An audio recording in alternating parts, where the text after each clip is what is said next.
안녕하세요. 김성길 목사와 함께하는 사람 이야기 제2단원의 지세북 과정입니다. 이 시간은 전 시간에 이어서 13-1회가 되겠습니다.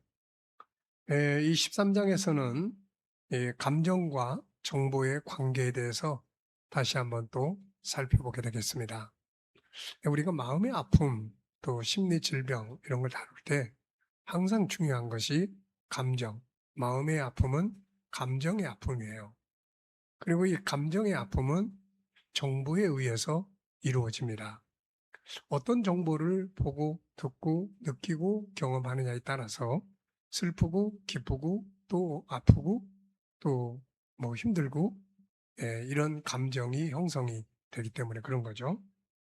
자, 그래서 우리가 마음의 아픔 그러면 항상 감정, 감정의 아픔, 그리고 이 감정의 아픔 그러면 항상 정보, 이렇게 연관성을 기억하시면 되겠습니다. 자, 먼저 225쪽에 보면은요. 1번 감정은 어떻게 발생을 하는가? 감정이란 무엇인가? 사전적 의미를 여기 적어 놨는데요. 어떤 일이나 현상, 사물에 대하여 느끼어 나타나는 심정이나 기분, 이렇게 표현을 합니다. 감정은 어떤 일이나 사물을 만났을 때 그것에 대한 느낌이죠. 이것이 다양한 기분을 만들면서 그 결과로 마음의 다양한 아픔들을 만들어냅니다. 다시 말하면 감정은 정보를 통해서 형성되는 거죠. 사람은 슬픈 영화를 보면 눈물을 흘립니다. 즐거운 영상을 보면 즐거워지는 거죠. 노래를 들으면 몸이 움직입니다. 좋은 사람을 만나면 평안함을 느끼게 되고 나쁜 사람을 만나면 두려움과 분노를 느끼고 행동하게 됩니다.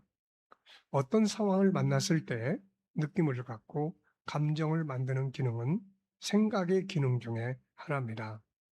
생각 속에는 정보에 대한 느낌과 반응하게 만드는 감정의 기능이 들어있죠. 그러므로 우리는 이 기능을 잘 이해하고 사용할 수 있도록 해야 합니다. 자, 여기 보면은 감정의 진행 순서에 대해서 정리를 해놨는데요. 먼저 정보가 있습니다. 어떤 정보를 보고 듣고 경험하느냐. 그 다음에 느낌이 있죠. 그리고 이 느낌은 어떤 덩어리를 만듭니다. 이것이 바로 감정의 덩어리죠. 그리고 이 감정은 행동을 이끌어냅니다. 자, 내 앞에 있는 다양한 정보는 내 안에 있는 자료들을 움직여서 느낌과 감정을 만들어내는데 기쁜 감정, 슬픈 감정, 희망의 감정, 절망의 감정, 온유와 분노의 감정 등 다양한 감정을 만들어내고 이것이 행동을 유발시킵니다.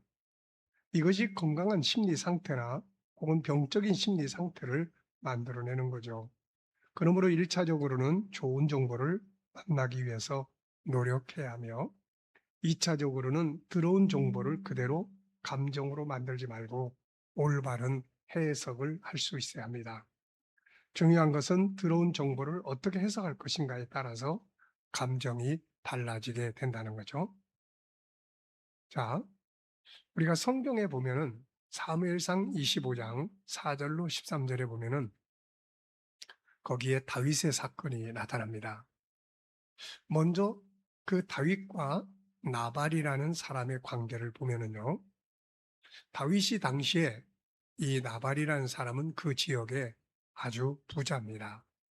그래서 이 다윗이 평상시에 다윗이 이동을 하는 과정에서 나발의 양떼를 지키는 목자들을 보호해주고 지켜준 일들이 있었죠.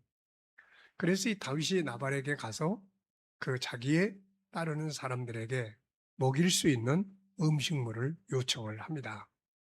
그랬더니 나발이 아주 기분 나쁘게 거절을 하죠. 마치 다윗을 도망다니는 개와 같이 취급을 합니다. 이 정보를 들은 다윗은 화가 치밀어 올랐고 결국 이 나발을 죽이겠다고 하죠. 자, 근데 이런 상황을 재빨리 알아채고 이 다윗에게로 화평을 위해서 간 사람이 있죠. 바로 나발의 부인 아비가일입니다. 이 아비가일은 이 나발의 이야기를 들으면서 야, 큰일 났다 이제. 다윗이 우리를 다 몰살시키겠다. 그래서 나발은 좋은 정보를 가지고 나발의 부인 아비가일은 가져갑니다.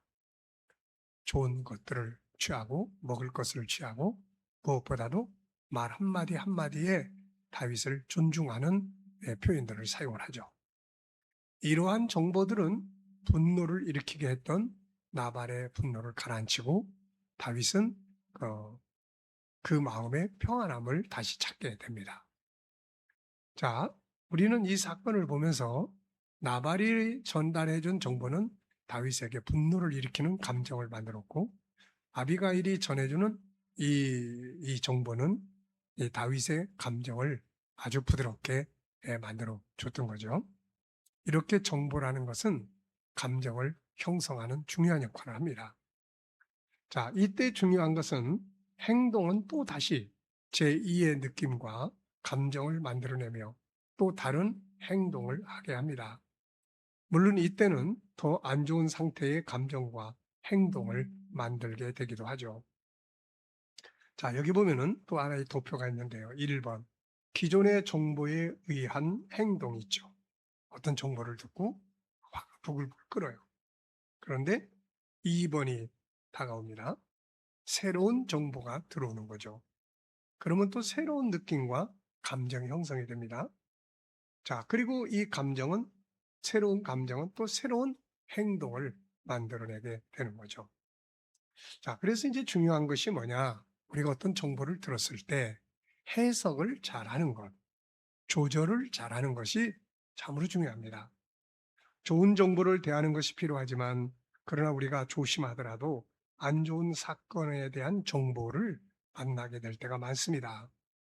이때 중요한 것은 정보가 들어와서 느낌과 감정을 만든 이후 그대로 바로 즉시 행동하면 안 된다는 거죠. 반드시 분석하는 과정이 필요합니다.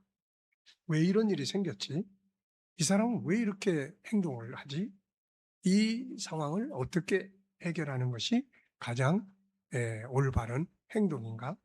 자, 이렇게 분석을 하는 시간을 조금만 가지고 나면은 훨씬 더 좋은 방법으로 감정을 만들어낼 수가 있게 되는 거죠.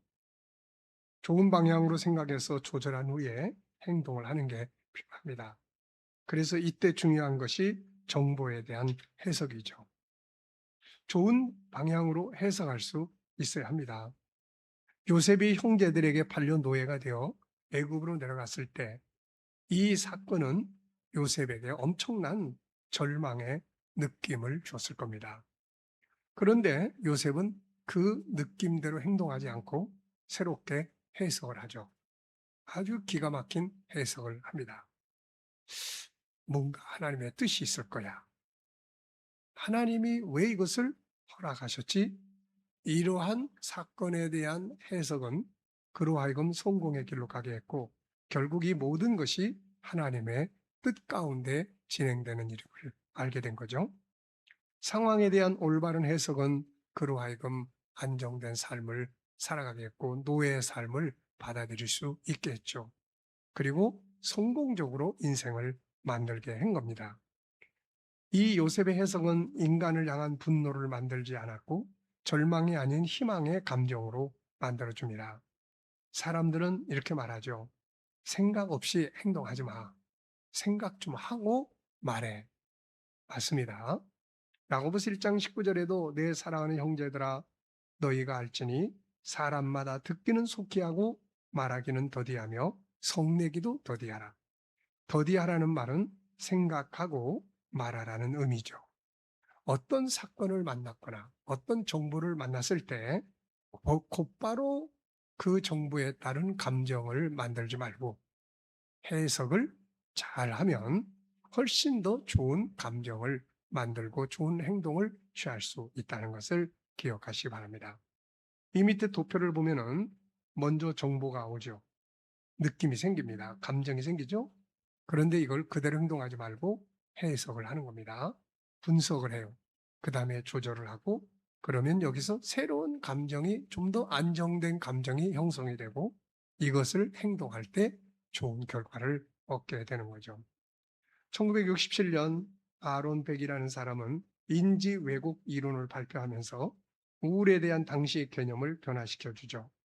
그 전에는 우울의 기본 증상은 감정장애이며 인지 동기 행동의 장애나 생물학적 증상은 2차적으로 파생된 것으로 생각해 왔습니다. 그러나 이 사람은 우울의 본질이 인지장애이며 감정장애는 거기서부터 2차적으로 발생하는 것이라고 봤습니다. 다시 말하면 우울 감정을 만들어내는 것은 그 사건 자체가 아니라 그 사건에 대한 해석이라고 본 것입니다. 자, 오늘 어떤 사건 때문에 기분이 나쁜지 한번 돌아보시고 또 어떤 사건 때문에 속상한지 한번 생각해 보시고 그 속상하게 만든 사건을 다시 한번 긍정적으로 해석해 보시기 바랍니다. 그러면 아마 틀림없이 속상한 감정이 안정되게 바뀌게 될 거예요. 감정은 정보에 의해서 만들어진다는 것 기억하시기 바랍니다. 자, 이 시간 말씀 여기까지 하고 마치겠습니다. 감사합니다.